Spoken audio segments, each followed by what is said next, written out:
हिस्सा ते पिछानी दो ते हो गया तीन, दो गोडे ते दो पैर।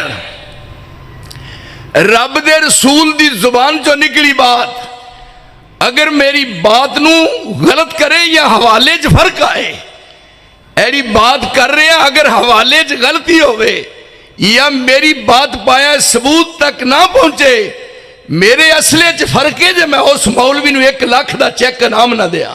पर मां ने कोई जमना ही नहीं, मैं जमन ही नहीं दिता मदे मुकाबल। ये 7 जगह ने, 2 हाथ 1 3 2 गोडे ते 2 पैर।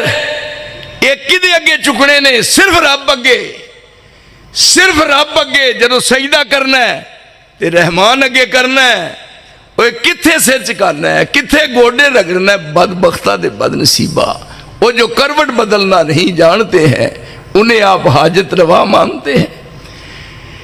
जरा देख, जिस नबी का कलमा पढ़िया है उस नबी ने की फरमाया, लान अल्लाहुल यहूदा वन नसारा इत्तखज़ू कबूर अंबियाइहिम मसाजिदा।